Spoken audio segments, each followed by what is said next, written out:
In 1923, deep in Mongolia's Gobi Desert, paleontologists unearthed something that shouldn't exist.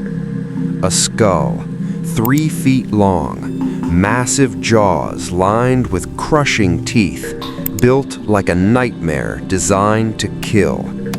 But there was a problem, a scientific impossibility that would haunt researchers for a century. This predator had hooves. Here's what made no sense.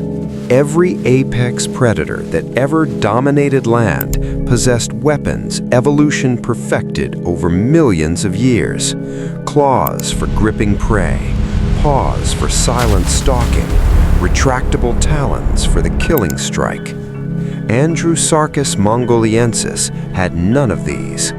Instead, this beast that weighed an estimated 2,000 pounds and possessed a skull larger than any land predator in mammalian history walked on hooves, the same adaptation herbivores use for running from danger. How does a creature hunt when it's built like prey? For decades, that single skull was all science possessed. No body, no limbs, no complete picture. Then came the breakthrough. DNA analysis of the skull's bone structure revealed something revolutionary. Andrewsarchus wasn't related to wolves or bears or any true carnivore. This predator shared ancestry with hippos and whales and sheep. It belonged to the artiodactyls, the even-toed ungulates, a family tree that includes every hoofed herbivore on Earth. A plant-eater's lineage had produced the largest mammalian land predator ever discovered. To understand how this happened, we travel back 52 million years to the Paleocene epoch, before Andrewsarchus, before giant predators. The world was recovering from the asteroid that killed the dinosaurs. Mammals were still small, timid, prey for anything larger. Among them scurried the mesonychids, sheep-sized creatures with hooves and simple teeth. They browsed vegetation along riverbanks, ate fruits, insects, occasionally scavenged carrion when they found it. They were unremarkable, vulnerable, built for running, not fighting. But 7 million years of evolutionary pressure was about to transform them, because in this post-dinosaur world, one rule dominated all others: get big or get eaten.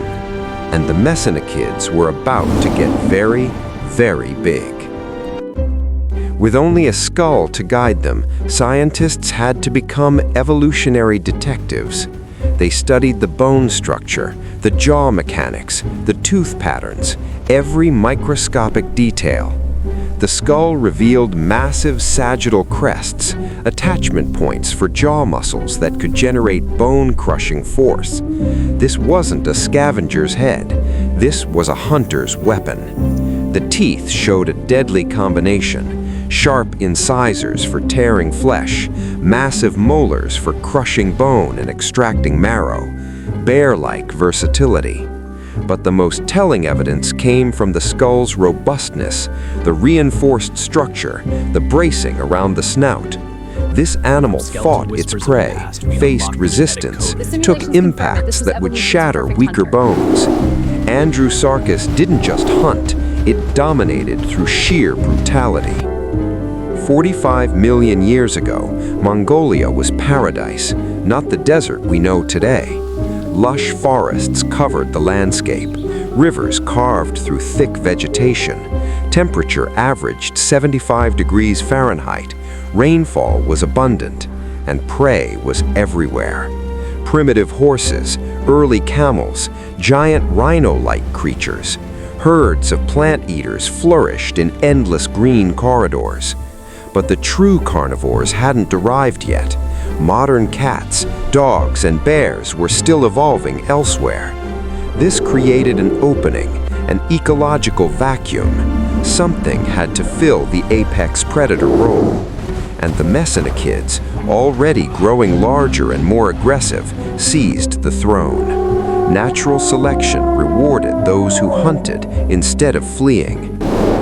Andrewsarchus didn't hunt like a wolf, couldn't stalk silently on hooves. Instead, it evolved a strategy borrowed from the future. It hunted like a bear crossed with a hyena. Size and power became the weapons. At 2,000 pounds, it simply overpowered prey through mass, charged directly. No stealth required when you outweigh your target 5 to 1. The massive skull delivered bone-crushing bites. Those reinforced jaws could crack through ribs to reach organs, process entire carcasses. Nothing went to waste. And like hyenas, it scavenged aggressively. That versatile dentition allowed it to tear fresh kills and crush sun-dried bones with equal efficiency. Hooves that seemed like a liability became an advantage. Hard keratin striking ground generated speed, traction on soft riverside mud where clawed feet would sink. Nature found a path, an impossible one, but it worked. For millions of years, Andrewsarchus reigned sovereign, unchallenged, the apex of its world. Then continents shifted, climates changed, and migration corridors opened.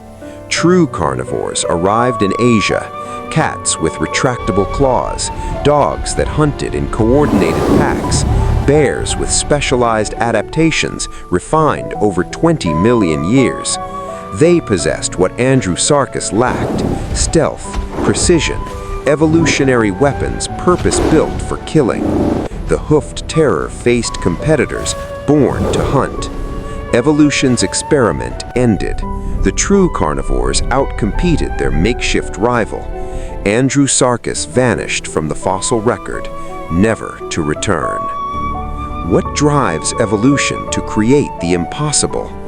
Opportunity, pressure, time, and sometimes the boldness to break every rule, even if it only works until something better arrives.